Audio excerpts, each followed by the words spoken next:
Tonight, a sudden uptick of activity in the Pacific.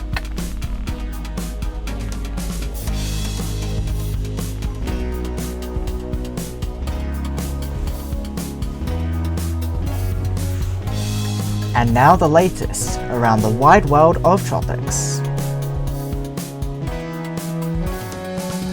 Tropical Weather Bulletin for August 4th. As expected, Georgette is dying and 8W, previously 96W, is alive tonight in the wide world of tropics, with a few more things developing elsewhere. We will discuss those in due course. Now, like I keep repeating, the Atlantic remains quiet with nothing on the horizon for the time being on day 65 of hurricane season, with lackluster results so far of 3 named storms. Out of those 3, none have become hurricanes, Over in the East Pacific, Georgette is down for the count, now a remnant low. However, the first AOI to the left of Georgette, or to the west rather I should say, remains a 30% chance crossing over into the Central Pacific. Now, could this be our first storm in over 1,000 days in the Central Pacific? We can only wait and see. Also present is another area of interest making its way westwards, currently without an inverse number as of this moment, but it has an incredibly high 90% chance of formation as per the National Hurricane Center. This is all on day 81 of hurricane season over in the Eastern Pacific. The West Pacific sees now 8W, previously 96W, just off the coast of China, newly formed and ready to head into China. 97W has also been designated as the area of interest towards the east of the Philippines. Once again, this area of interest, 97, has also had its chances bumped up to 50% as it traverses westwards following 8W's path.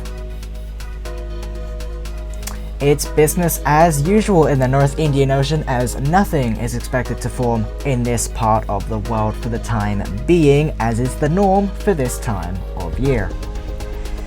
Viewing satellite imagery for the Atlantic now, once again devoid of any tropical activity, with once again not even an area of interest to speak of at this current moment in time.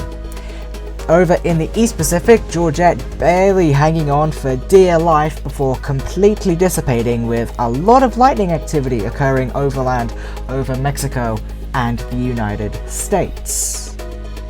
96W, or I should say 8W now, I forgot to update my notes, just off the coast of China heading northwards. 97W following closely behind, but will cross over the Philippines in due course. Can't say for sure how far into the future that will be, but it will happen. Anyways, no tropical activity in the North Indian Ocean, as is the norm for this time of year, with just the usual monsoonal patterns ongoing. And also, if you wanted a closer look at 8W and 97W, then here you go. Jumping into the multi-model diagnostics for Georgette, the general consensus here is that the models really, they don't do anything much with this system, as it is now a remnant low and not expected to recover at all. The reasons being is that shear remains moderately high, the sea surface temperatures are dropping rapidly, and the mid-level relative humidity is also going to drop from here on out.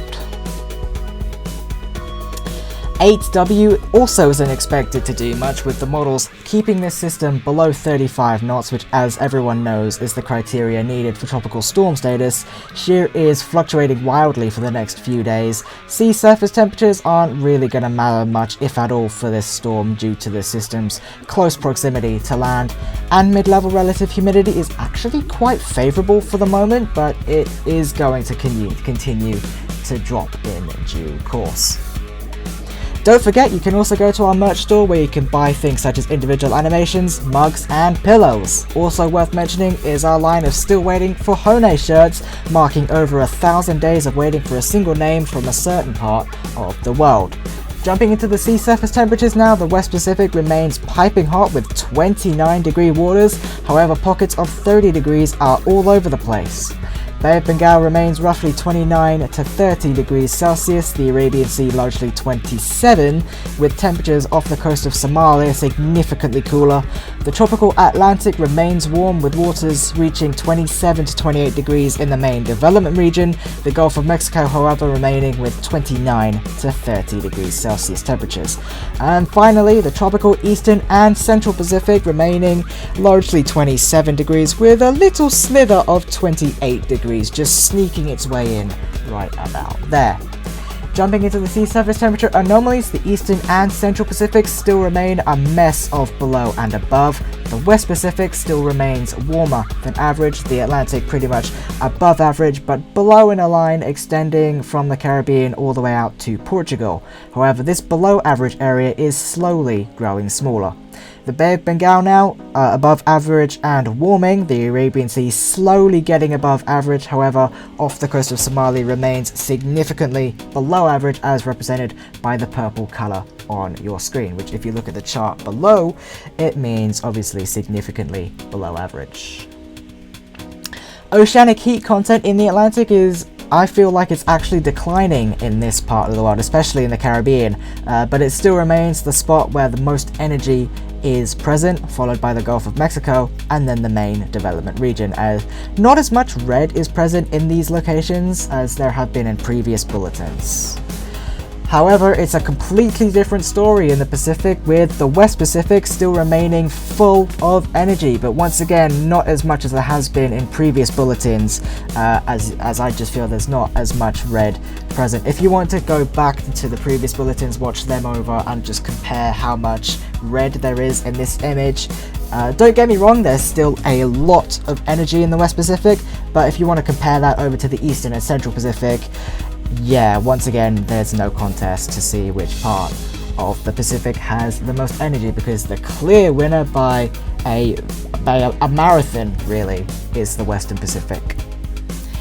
On this day all the way back in 1997, Hurricane Guillermo was wreaking havoc in the Eastern Pacific as a Category 5 hurricane, which it attained today just off the coast of Mexico. Also active today was Typhoon Tina in the West Pacific, as well as Tropical Depression Victor, which had weakened to a depression status just after landfall. And over in the North Indian Ocean, Tropical Depression Bay of Bengal 4 was close to land. Once again, that's our On This Day powered by Cyclone History. So, up next in the Atlantic is Danielle, followed by O. Up next in the East Pacific is Howard, followed by Yvette. And I'm not even going to say the Central Pacific, we're skipping this. Up next in the West Pacific is Mulan, followed by Mieri. And up next in the North Indian Ocean is Sitrang, followed by Mandus.